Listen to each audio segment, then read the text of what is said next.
remotely. So there are some procedures for remote participation.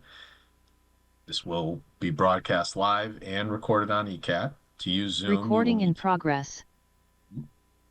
To use Zoom, you will need to use the link on the agenda or download the Zoom application and create an account. While conducting remote meetings, we'll endeavor to keep meeting operations as close to standard procedures as possible. However, use of the remote platform will necessitate some additional protocols. While the board members or commissioners and applicants will be on video and audio invited to speak by the chair, public participants joining by Zoom will be muted and with no video feed from them. Public lines will be muted throughout the meeting to allow the board to conduct business. For general meetings, not hearings, and only for items under which the chair solicits public comment, members of the public participating in the Zoom meeting may submit a written question via text chat, provided they include their full name and address for the public record. Members of the public viewing the meeting on ECAT may also submit questions in writing via email to dped@easton.ma.us. The chair reserves the right to respond to the questions during the live meeting, but may limit the time for such activities. Any questions not addressed in the meeting may be answered afterwards via email and will be incorporated into the minutes of the meeting. All votes will be by roll call. For public hearings, I don't think we have any tonight, during the public testimony portion of the meeting, members of the public joining via Zoom may be recognized by using the raise hand function found under participants from Zoom. If you're joining only by phone, you can press *9. When starting testimony, please state your name and address for the record. Chair reserves the right to designate a specific point of the hearing at which time testimony may be offered. As in any public hearing, testimony offered must be related to the hearing being held. An off-topic commentary or indecent behavior will not be tolerated. When all business indicated on the agenda has been completed, the members will vote to adjourn the meeting, signaling the end of the meeting and termination of the ECAT recording. At this point in time, I will do a roll call for quorum. Weeks. Here. Wolf. Here. Kedem. Here. And Stetson is here as well. All right, so looks like we have two requests for comments on two ZBA matters tonight. The first one is 1923 and 27 Eastman Street. This is that self-storage facility that we saw a few months ago. Ken, do you want to give us a description here? I'm going to share screen here and see if this works. It looks like we have a share screen on here. So this is so just for the edification of the board members, this will require a separate special permit along with site plan review, which will be completed in front of this board at a later date. Notice and whatnot to go out accordingly. What we have is they are 3 properties, 2 of which are vacant, 1 of which they will utilize the existing curb cut on that in order to access this site for the other 2 lots. So 3 lots in total, 2 of them are vacant where the development would occur. And let me see if I can zoom in here to make sure it works. This is the existing building that's here, and then the 2 lots are here and here. Typical self-storage facility. They have a separate, smaller accessory singular building, non-climate controlled, accessory to the climate-controlled self-storage facility. Again, this is a use by special permit in the Eastman sub-district. The requests that the zoning relief they're asking for relates to structural design and some architectural features intended for more of a pedestrian layout for the types of buildings. And I'm going to see if the elevation sheet scrolls down. You guys can see the colored elevation sheets, correct? Okay. So what the part of the relief they're seeking is related to the height of the structure in terms of the architectural features. Given the nature of the proposal itself, the structure is unique and the use itself is unique. As self-storage, it's not intended to be something that is visible, the interior being visible on the outside. And so they have these features and they're done to meet the requirements of the bylaw. But but they're seeking relief from the fact that the functional space itself is not a maximum of that required height, as well as the building length. There's a building length, there's a maximum building length, and they're seeking some relief on that aspect, given what it's proposed. And I'm also, let's zoom out here. So that's what this is, a proposed rendering. And then part of the aspect is this is the proposal as viewed from Eastman Street. Given the terrain of how the site works, and as you kind of go up in towards Robert Drive, the reason for the utilizing the existing curb cut at 19 Eastman is so that the road, if my mouse cursor is still going, is that they're going to come in at Eastman, which is 19, which is somewhere over here, and they're going to then have a driveway that follows parallel to Eastman and then goes up into the structure and comes up here. So the purpose is so that you don't actually view it from Eastman. And they do that because of the terrain and also to mitigate the view of it so you don't have this large structure right on Eastman. And also they're trying to accommodate the terrain by having the building built into the hill. And that's why, so scrolling up here, I'm going to make sure the screen works, is that you can see the way the terrain works. They're building the structure into the hill itself. That, and we're going to go back up that. More. And so that's what this is here. So they would pull in, and then the driveway would go up parallel to Eastman and then come in this area here, which would be along the frontage along Eastman is not proposed to be touched in any way. And that's part of the terrain reasons they don't want to touch it. And then obviously it also helps additionally as a mitigation factor. There's no reason to eliminate existing vegetation that's there to then install landscaping afterwards. And so I will then, let's see if I can switch over. Let's see.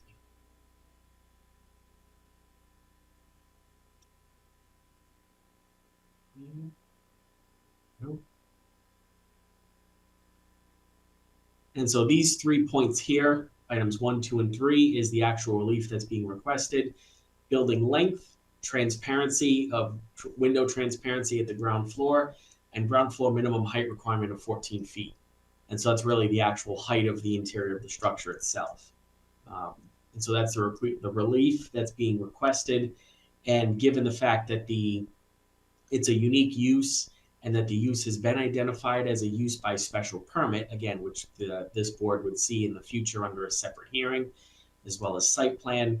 So this is some of the relief the relief that's being requested in order for them to do in order to move forward with the proposal. Everything else fits the dimensional requirements, and obviously as part of the special permit review and the site plan review, we would have some conditions to make sure that whatever conditions that the Board of Appeals would have, particularly dealing with the landscaping, dumpsters, that usual sort. And so those are the 3 points of relief. I believe my staff report was included in this, and I find that what their proposal is, pretty standard for pretty standard proposal. And the relief itself is not so much it's an issue relative to design components rather than issues with the use, relative to the zoning district itself. But given the fact of, self-storage, it's designed not to be seen on the inside, but they're having some architectural features, the way the building looks, to maintain the appearance of that. But they're requesting relief in order that the functional space can actually function as a self-storage facility. Great, thank you for that and for the detailed report that you provided. And we did see this project a little bit a few months ago, so I think we kind of anticipated that we'd see it both in this context and then likely again as Ken described. Board members, do you have any questions or comments? I have a question. Is there or what is the reason why the approval for the use doesn't come before the approval for the variances. Um, I will assume and I suspect that it's because the hardship, the fact that if they don't have these variances approved, the whole project is not feasible. Is that the reason? Yeah, that's correct. Typically, the zoning relief aspect comes first because the project itself, the site plan review aspect, the relief is needed in order to do that. So the idea is that by getting the zoning relief addressed first, informs whether they move forward with the project. Yeah, there is. I was there on Robert Drive this afternoon trying to get an idea how much of this building is behind the bank because the bank blocks a good part of this building, probably half of it, of that length is blocked by the bank. It's behind the bank, so you cannot see it from the shopping or even from the road. I think, but I don't have it. They didn't draw the bank here, but it's on that corner, and I think it covers. Do you have any idea what that is? I think there's some terrain issues in terms of, I know that they're proposing the cut originally. Let's see if the share screen still works. So originally they didn't have, when I first saw the, like a pre-app for this that we had internally, they originally didn't have the cut here to Robert Drive. So there is a cut, there is two-way access off Robert Drive. Initially, there was some terrain issues in terms of getting from Robert over to this parcel. I believe that was done. The reason this is laid the way it is it's like the path of least resistance due to the terrain. The portion as it relates to the bank and the neighboring properties that would most likely be submitted as part of the actual special permit, I would require it just so that you could see and get a perspective as to where the layout of the building is, the proposed building in relation to the neighboring layout. But I believe that when I first saw this, they did not have an access to Robert Drive, and I believe there's some terrain issues that go with that. But I said it's probably going to be beneficial to you to make that connection if possible. And so I believe the location for this is where it made the most amount of sense with the least amount of work in terms of excavation. But as part of this, I would require, in part of the special permit and site plan review, is to include kind of a larger, most likely as part of the landscaping plan, how this is in relation to the bank and make that work. From what I've gathered from their proposal and just the way they talk about things, they want to maintain as much of what's already there as can be. Done that obviously with the terrain and the existing buffer, so to speak, for Eastman works because of the terrain, but also for obvious reasons they don't need to remove that buffer along Eastman in order for them to do their project. So it appears that they're trying to maintain what they can and minimize the level of disturbance. There's also a conservation aspect of it as well.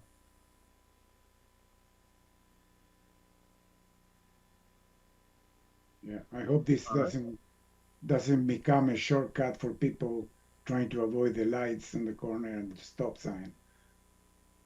Well, we can address that later on down the Yeah, road, though. I mean, typically, and I think it's a fair point, and as Ked mentioned, we didn't see the two access points when they brought this to us the first time. So that is a new feature that definitely we need to discuss and think about. But the way I see these, and I certainly wouldn't fault you for viewing it differently, is that in our role here, we just kind of look at, is this the type of use that as a planning and zoning board we feel is desirable for that location, and really don't get beyond that, into the weeds on, what is it going to look like, because that's for a later date, or what is the variance analysis, because that's really up to the ZBA. And so I think as a board, from my perspective, I think this is, certainly something that we ought to consider, strongly recommending. But I welcome everyone's thoughts on that. yeah, I share that. I think we need to recommend because this helped the development of the area as we envision in our plans when we were discussing this new zoning that include this area. And And given what I think the alternative is, that is probably another building with the apartments on this place will increase the density of the traffic and everything else. I think is a better suited project, and we should at least at this point support this. I will think we should recommend to approve. Any other thoughts, Alan, Mickey? Yeah, I think when we saw this before, there were two plans presented. I thought one had two buildings that met the 150, and then there was another one similar to this. Although the building, it looks like it's grown in square footage or scale relative to the lot, but I could be not remembering correctly. And I believe whomever made the comment about the connection to Robert Drive, that is also correct. That wasn't there before. I think when we get to it, assuming it moves forward, we'll need to look at that curb cut, because Robert Drive has a bunch of curb cuts on the other side with fairly high traffic volumes and stop signs. And, hopefully that curb cut comes out to maybe where that stop sign is. I think there's a stop sign somewhere there. But I mean, that would be a discussion for another day. But I mean, overall, I think it's good use of the property. Yeah, and I think part of I had a quick pre-app with these guys when 2.5, 3 weeks after I got here, and they're utilizing the existing curb cut that's there, and they wanted to do that A, for the terrain, but also B, I made it as part of the discussion to say you don't want to have multiple curb cuts right next to each other for obvious reasons, but also just the site control. You own the neighboring site, so there's no reason to have an additional curb cut adjacent to a property that you already own. Just incorporate it. You'll grant yourself the access easement, so forth and so on. But there is that was kind of their point, was they wanted to make sure that that there are no existing there's no net curb cut on Eastman Street. They're utilizing an existing one because of the in relation to Robert Drive and the traffic that's already there. Don't most of these self-storage facilities have access gates at the entrance and exits? I'm not too familiar with them, but it seems like they try to prohibit anyone from driving in or through that doesn't have a unit in the storage facility. Yeah, depending on how some of the ones I've seen some, if they're like a self-contained, not really adjacent to anything, they'll have a standard in and out security gate. Right. With some of these other ones, sometimes they have like an arm that you have to, swipe your little key fob, like what we have to get in here. That's definitely something that can be looked at in terms of the special permit, the site plan review. And it could be warranted here, and they probably wouldn't have an issue with that. I don't know this. I learned after the fact that this was actually the same company that did a self-storage place in Woonsocket just before I left. But I don't think this is that's a non-issue in terms of the larger project, and I don't think they would have issues with doing that if the board felt that in exchange for for that access on Robert Drive, have it so that people aren't using it as a cut through, and have it as a key fob to get in and whatnot. Yeah, And I mean, I think they do that for their own security purposes as well. Yeah, I think I agree with Rob. I think that during the site review and all this, we can iron up all these details. Right. The reason I asked original for how much the bank and the trees cover is because the variance, and I think the transparency and the height are okay and are well justified for the use. On the other hand, the length variance of 150 that goes to 200 and something, that is a visual issue more than anything else. And that's the reason I asked how this look from the area in which that we are concerned. And that's the reason I asked the question, not because that. And I understand from the explanation that having two buildings really screw up their drainage and the cost of the buildings and everything else. So it is understood that they want the 150. The question is how this look. And I think I don't mind, especially after driving through Robert Drive today. You don't really see it. Yeah, and part of when they did the project narrative, as I always say, talk about your hardships and whatnot. Part of the initial part, when you have the two buildings, and I don't necessarily care for the hardship of financial hardship, but in terms of you have to be able to let people work pragmatically with what they're proposing. That was one of the main issues that they had, was that you could do two separate buildings that meet the language of the bylaw and et cetera. But then there's a component of, if you have multiple structures, that also falls into different zoning classification, which has its own separate dimensional requirements, which may or may not be able to be met. There's a stormwater component. So part of that was the balancing act. And I had said to them, it's fairly flexible and people understand the nature of some of these things. And also, given the particular use and whatnot, you make a case, and that's what you have these discussions for. And so that was, they came to the conclusion here that what they're proposing here works best and actually fits closer within the spirit of what the bylaw intends to do, rather than having what I believe to be the case is, if they went the other way, there'd be some other relief that might be needed, additional extra relief that would be needed. Any thoughts? I have no objections. I support it at this time, and anything, I guess I'll just kind of table it for the if or when it should come back to this board. Okay. How about motion to recommend, maybe? Motion to recommend, Kevin. Second, Wolf. Any further discussion? Hearing and seeing none. Weeks? Aye. Kedem? Aye. Wolf? Aye. Stetson's an aye as well. Okay. Moving on. Another project we're very familiar with. 570 Depot Street. Another request for comment from the ZBA. Ken, do you want to give us a little description? Okay, so this is for the sign to be located at the new public safety complex. I'm going to share.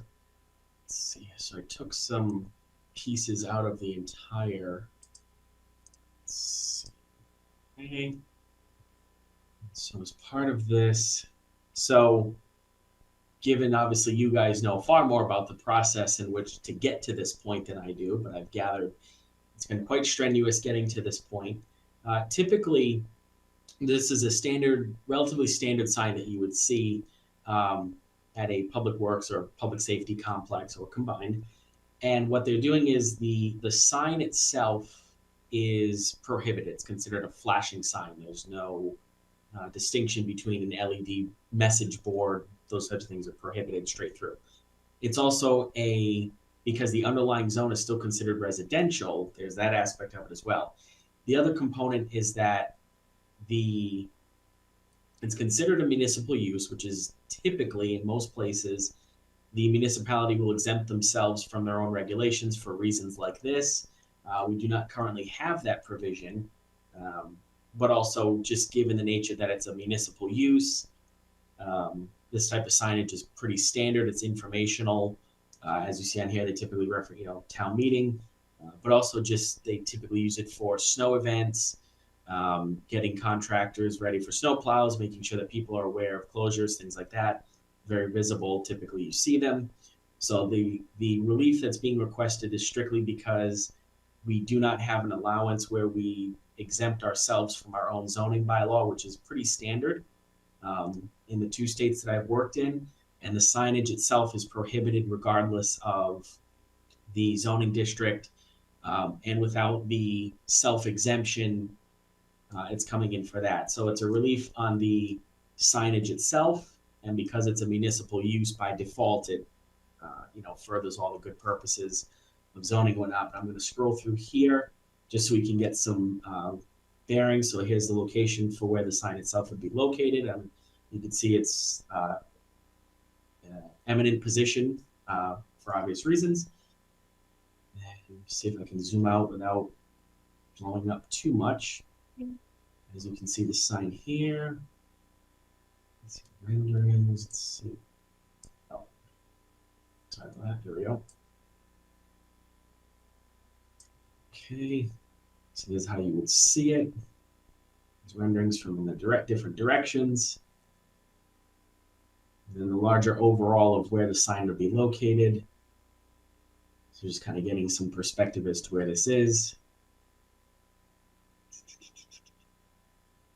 There we go.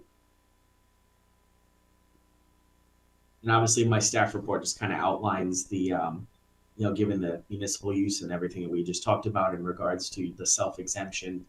I think this is a pretty straightforward, and it's not an uncommon occurrence to have signage like this, especially for public uses. Thank you, Ken. Board members, any questions or comments? Or motions? Motion to approve, Kevin, Or motion to recommend? to recommend. Second, Wolf.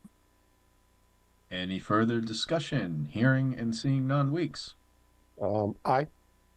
Wolf. Aye. Kedem. Aye. Stetson's an aye as well. Okay. Meeting minutes. We are good. Motion to approve the meeting minutes of November 3rd. Wolf. Kevin, second. Any further discussion? Hearing and seeing none. Kedem. Aye. Weeks.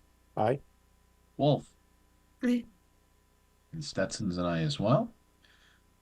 Next up. Meeting schedule. Ken? We have the meeting schedule on here. This is just for informational purposes. And what we do is we'll publish these. I'll send them out to everybody. We'll publish them and then also get them on the web pages, have them internally, and we have the Zoom schedule set up so that we have these set aside. It's just good to let everybody know, get these kind of sorted out once the select board gets their dates, because I know that we work around their schedule, just in case we have to have anything, but schedule is there. And I don't know if it's a formal adoption if you want to do it, but it's just kind of highlighting typically, meeting on these dates on, every third whatever, or every second whatever, every first whatever, and those dates are always put on here. And we have them set aside so that people can set aside a block of time and not, hopefully. Ken, I don't mean to interrupt you. I'm actually not seeing it on my screen. All right, hold on just a second. I think I saw it at the very end of the package that was sent. Packet. Yeah, that's where I recall seeing it too. Oh, here it is. I got it. Sorry. No problem. There we go. Let's try that. Yes. Okay. Yep. So typically I'll get these sent out to everybody if you choose to do so. But as we can see on here, we typically have a deadline that that I've always enforced in terms of that for the review. Typically deals with stormwater and also for things to get into us so they can be advertised accordingly and appropriately and in time. You'll see that we have, I believe, 2 Tuesday meetings, and that's just because of the nature of the meeting. Make sure we don't have any conflicts elsewhere.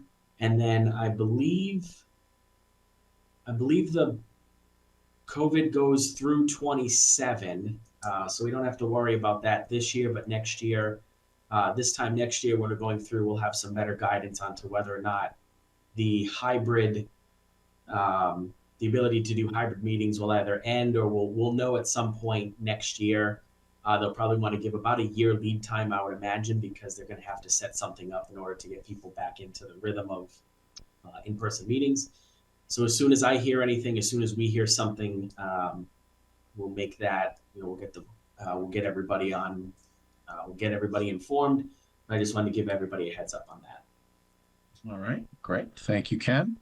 No chair updates this week. So back to you, Ken, for planning director updates. So we just did our budgets have been submitted. we have a level funding. There's obviously been some cuts in terms of the salaries for Stephanie's retirement, my onboarding, but it's been a level funding in terms of what was requested, but there's actually a functional about $28,000 in terms of the difference in salaries due to steps. And we still have board funding available for the Citizen Planner Training Collaborative classes. That money is still available in fiscal 27. I just did some reallocation of funds to match more closely what we actually expend in terms of dues and memberships, trainings, that sort of thing. My SNEPA conference is pretty much the only thing I ask any municipality I've worked for to pay for, because it's part of my credentials, which are always required as part of my job. But having those, it's a technically level funding, but it's a functionally cut because of the salary changes. I am in fact working on, as referenced before, there are 2 points. There's one, I was going to send out the master plan update in terms of the action items. We found that when we have a Word version of it, and we found that when it was saved to a PDF, there was some issues with formatting in terms of page breaks got moved and some of the formatting was off. So I'm going back and just tweaking it a little bit, but I will send those out as soon as that's all fixed. And then also I am working on the rules and regs regarding special permits and site plan, just kind of making those more relevant to what we need. I don't need 12 copies of things anymore. So advent continued utilization of permit eyes, just making it more reflective of what we actually need and making sure that it shows what it needs to show. So we'll get those. That could be what we would do for that is just an update internally, vote to the board if they so choose, and then that will I see that getting wrapped into the ECODE 360. So there'll be a component to that. We're still working on that. And just in terms of a more personal thing, my wife and I are getting a house in Stoughton. So the past 4 to 5 weeks have been beyond stressful. I hope to never have to do this again, but I close on the 22nd, which is the day after my birthday. And that's why we canceled the meeting, because I'll be signing my name more than I've ever signed in my professional setting. So that will be a day off for me, a nice day off, a nice weekend, nice evening week off for you guys. And also just because it's the Monday before Christmas, and who wants to have a board meeting for that? That is the fun and exciting part. And that's all I have. Well, thank you and congratulations. That's exciting news, and happy birthday, because we will not have a meeting around your birthday. So this is actually the last meeting for the year, and I want to wish you all happy holidays and a happy new year, and we'll see you in 2026. May I have one final motion? Wow. Motion to adjourn. Second Yeah, move. then, yeah. You Any further discussion? Hearing and seeing none. Weeks, Aye. Kedem, Aye. Wolf, Aye. and Stetson's and I as well. All right. See you guys in 2026. Good night and good luck and happy holidays and happy new year. Happy New Year, all. And, Bye, everyone. Yeah. all right. Right.